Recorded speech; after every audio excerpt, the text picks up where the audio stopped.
अगर आप अफ्तारी के बाद अपना पेट पानी पीकर भर लेते हैं तो ऐसा करने की वजह से आपका पेट सख्त हो जाता है, जिससे आपको मुश्किलात का सामना करना पड़ सकता है। आप मुश्किलात से दो चार हो सकते हैं। आपको अफ्तार के वक्त होशमंदी से काम लेने की ज़रूरत है। पानी के सिर्फ चंद घूंट पीने चाहिए और फिर ज़रूरत पड़ने पर आपने 2 घंटे के बाद वक्फे से पानी पीते जाना है। नाज़रीन, ये रवायत आम है कि रमज़ान भूख और प्यास का महीना है, मगर रवायत के बिलखिलाफ इस महीने की आमद के साथ ही लोग इस फिक्र में परेशानी का शिकार हो जाते हैं कि 30 रोज़ों में आखिर सहर और अफ्तार का इंतज़ाम किस तरह से किया जाए, और इसको बेहतर से बेहतर बनाने के लिए मुसलसल तकदों में लगे रहते हैं। और फिर बद परहेज़ी का ऐसा दौर शुरू होता है जो यकम रमज़ान से शुरू होकर इसका इख्तिताम महीने के आखिर में जाकर ही होता है, जिसका नतीजा बीमारी और परेशानी की सूरत में निकलता है। लोग मुख्तलिफ बीमारियों का शिकार हो जाते हैं। इसी हवाले से कुछ गुजारिशात और मशवरे हैं जो हम अपने सहर और अफ्तार में कौन सी गलतियां करते हैं, जिनमें परहेज़ करने से सेहत पर पड़ने वाले ख़तरात को यकीनी तौर पर कम किया जाता है, वो आज इस वीडियो में हम आपको बताने जा रहे हैं। साथ ही हम आपको ये भी बताएंगे कि नबी अकरम सल्लल्लाहु अलैहि वसल्लम किस तरह से रोज़ा अफ्तार फरमाते थे और किस शरबत को अफ्तार में पीना पसंद करते थे, और आम दिनों में भी किस शरबत का इस्तेमाल नबी अकरम सल्लल्लाहु अलैहि वसल्लम किया करते थे। ये बात तो हम सबको मालूम है कि सख्त गर्मी का मौसम है और इस गर्मी में भी हम सिर्फ अल्लाह ताला के लिए रोज़ा रखते हैं, भूखा प्यासा रहते हैं और अल्लाह ताला की इबादत करते हैं, जिसका मकसद अल्लाह ताला की जो बरकतें हम पर उतरनी हैं, इस माह में उतरती हैं, उनको समेटा जा सके। आम मुसलमान भी इस महीने में रहमत समेटने की कोशिश करता रहता है और अपना ज़्यादा से ज़्यादा वक्त इबादत में गुजारता है। हर किसी की कोशिश होती है कि वो इस माह में अल्लाह ताला को राज़ी कर ले। अगर आपको इस रमज़ान के रोज़े रखने में मुश्किलात का सामना है या आपको प्यास बहुत ज़्यादा लगती है, तो एक ऐसे शरबत के बारे में हम आपको बताने जा रहे हैं जिसका इस्तेमाल आपकी तमाम मुश्किलात को दूर कर सकता है। ना ही आपको प्यास लगेगी और ना ही आपको गर्मी की शिद्दत महसूस होगी। और नबी अकरम सल्लल्लाहु अलैहि वसल्लम का ये सबसे पसंदीदा शरबत था। ये जानने के लिए वीडियो आखिर तक लाजमी देखिएगा कि आखिर नबी अकरम सल्लल्लाहु अलैहि वसल्लम कौन सा शरबत पसंद फरमाते थे और उसका इल्म आपको अभी तक नहीं है। दोस्तों, तफसीलात में जाने से पहले हम आपको एक याद दहानी करवाना चाहते हैं कि अगर आपने अभी तक हमारा चैनल सब्सक्राइब नहीं किया तो फौरी तौर पर सब्सक्राइब कीजिए, ताकि मज़ीद आने वाली वीडियोस जो हम वक्तन फ़वक्तन आपके लिए इस चैनल पर अपलोड करते रहते हैं वो आपको वक्त पर मिलती रहे। अब आपको उस शरबत के बारे में बताते हैं जिसे नबी अकरम सल्लल्लाहु अलैहि वसल्लम पसंद किया करते थे। उसका नाम नबीस है। ये कैसा शरबत है और इसे कैसा तैयार किया जाता है, तमाम तफसीलात बताएंगे, लेकिन ये बात आप पर वाज़ेह कर देना चाहते हैं कि अगर आप रोज़ाना लार शरबत पीकर अफ्तारी करते हैं तो ऐसा बिल्कुल ना कीजिएगा, वरना आपकी सेहत को काफ़ी नुकसान पहुँचने का अंदेशा है। हमें रोज़ा रखने के साथ साथ अपनी सेहत का भी ख्याल रखना है, क्योंकि अगर सेहत होगी तो ही हम रोज़ा रख सकेंगे, और रोज़ा रखने के लिए अच्छी सेहत का होना बेहद ज़रूरी है।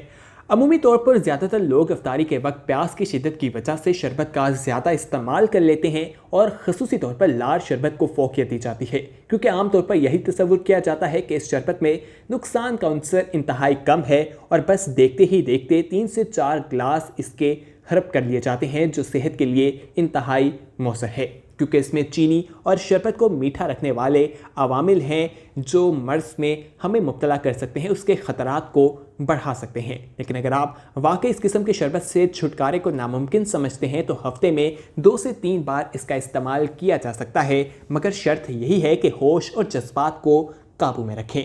अगर आप अफ्तारी के फ़ौरन बाद पानी से अपना पेट भर लेते हैं तो इससे आपका पेट सख्त हो जाएगा, जिससे आपको मुख्तलिफ बीमारियों का सामना भी करना पड़ सकता है।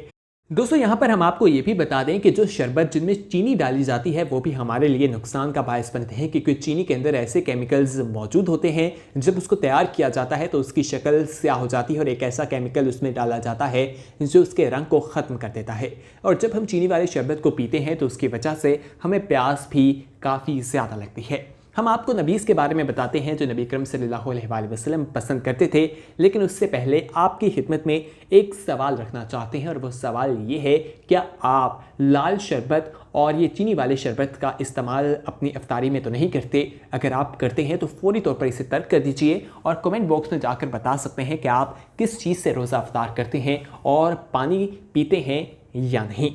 दोस्तों यहाँ पर हम अब आपको वो बताएं उस शरबत के बारे में जिसे नबी अकरम सल्लल्लाहु अलैहि वसल्लम पसंद करते हैं और उनका पसंदीदा ये शरबत है। यकीनी तौर पर नबी अकरम सल्लल्लाहु अलैहि वसल्लम उसे पसंद करते हैं तो उसमें कोई आफियत है या उसमें कोई हिकमत अल्लाह ताला ने पोशीदा कर रखी है।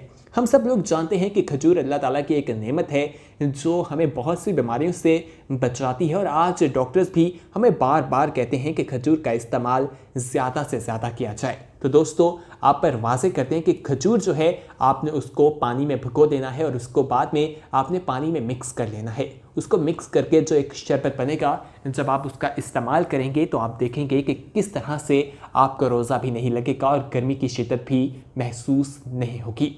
खजूर का शरबत के बारे में आपने यकीनी तौर पर पहले नहीं सुन रखा होगा, यह आपके लिए एक हैरान कर देने वाली बात है, लेकिन अरब के लोग आज भी इसका इस्तेमाल करते हैं। खजूर का कोई नेमुल बदल नहीं, इसीलिए आज डॉक्टर्स भी इसको ज़्यादा से ज़्यादा इस्तेमाल करने की हिदायत करते हैं और कहा जाता है कि खजूर का इस्तेमाल इंसान को मुख्तलिफ बीमारियों से रोकता है। इस शरबत को इस्तेमाल करने की वजह से आप रमज़ान के रोज़े भी रख सकेंगे और गर्मी जो है उसे अपने से दूर भगा देंगे और रमज़ान से लुत्फ़ अंदोज़ भी हो सकते हैं। यहाँ पर आपको एक वाक़या भी बताते हैं कि एक शख्स थे जो कहते हैं बुज़ुर्ग आदमी थे, वो रोज़े रखना चाहते थे लेकिन गर्मी और तपिश की वजह से वो रोज़े नहीं रख पा रहे थे। उन्हें काफ़ी ज़्यादा मुश्किलात का सामना करना पड़ रहा था, तो उन्हें एक नुस्खा बताया गया जिस पर उन्होंने अमल किया और उसके बाद उन्होंने रमज़ान के पूरे रोज़े रखे। उन्हें कहा कि आपने 2 बड़े चम्मच गुलाब के फूलों का गुलकंद लेकर आपने उसे पानी के गिलास में डालकर उसको हिलाना है और उसके बाद आप उसका इस्तेमाल करेंगे। या इससे बेहतर जो तरीका है वो ये है कि आपने खजूरों के शरबत को पी लेना है और इस तरह से इफ्तार में आपने खजूरों के साथ उसका इस्तेमाल करना है। आपने उसको चुस्की चुस्की पीना है, यानी आपने उसको 2-3 गिलासों की सूरत में नहीं पी लेना या आपने घूंट भी नहीं लेने, आपने उसकी चुस्कियाँ लेनी हैं और उसके साथ साथ आपने खाना खाते रहना है। आप देखेंगे कि किस तरह उसका इस्तेमाल आपके लिए मुफीद साबित होगा। अगर आप उसको घूंट घूंट पी लेंगे तो आपका पेट भर जाएगा। इस अमल पर, इस तरीके पर ज़रूर अमल कीजिए। इस तरीके से जब आप इसको पिएंगे तो आप देखेंगे कि किस तरह से आपको ये फ़ायदा पहुँचाता है। दोस्तों ये एक ऐसा शरबत है जिसका नाम नबीज़ है और नबी अकरम सल्लल्लाहु अलैहि वसल्लम का ये पसंदीदा शरबत था और नबी अकरम सल्लल्लाहु अलैहि वसल्लम इससे रोज़ा भी खोला करते थे। ये एक ऐसा शरबत है जो आपको तरोताज़ा रखेगा और आपको गर्मी भी नहीं लगने देगा और रोज़े की वजह से जो आपको प्यास लगती थी उसकी शिद्दत को भी आपसे दूर कर देगा। अगर आप मेहनत करते हैं यानी कि रोज़ा रख के मेहनत मजदूरी भी करते हैं तो आप इस शरबत को जब इस्तेमाल करेंगे तो आपको थकावट भी नहीं होगी, हर तरह की थकावट आपसे दूर होगी और आप अपने आप को बिल्कुल मजबूत और तवाना अपने आप को महसूस करेंगे, तंदुरुस्त दिखाई देंगे।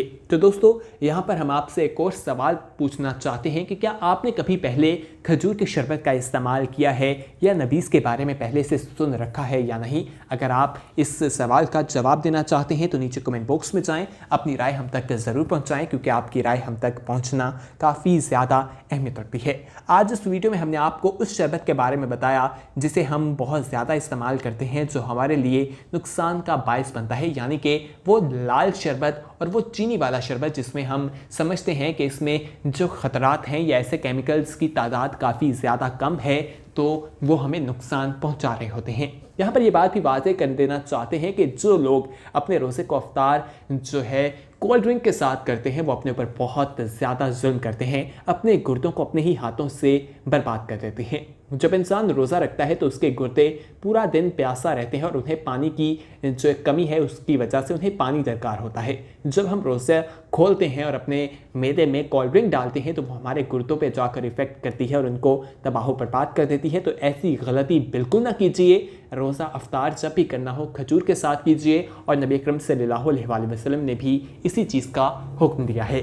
आज एक ऐसी मशरूब के बारे में हमने आपको बताया जिसको पीना सुन्नत भी है और उसको पीकर आप मुस्तफ़ीद भी हो सकते हैं। तो दोस्तों इस वीडियो को अपने दोस्तों के साथ ज़्यादा से ज़्यादा शेयर कीजिए ताकि वो भी इस शरबत के बारे में जान सकें और अपनी रूटीन में इसको शामिल करके अपने रोज़े की जो एक शिद्दत है या गर्मी की वजह से जो बेबस दिखाई देते हैं वो इसका हल तलाश कर सके। अगर आपने अभी तक हमारा चैनल सब्सक्राइब नहीं किया तो फौरी तौर पर सब्सक्राइब कीजिए, साथ ही बेल आइकॉन पर क्लिक करें ताकि मज़ीद आने वाली वीडियोस जो हम वक्तन फ़वक्तन आपके लिए इस चैनल पर अपलोड करते रहते हैं वो आपको वक्त पर मिलती रहे और आप उनसे मुस्तफ़ीद होते रहें।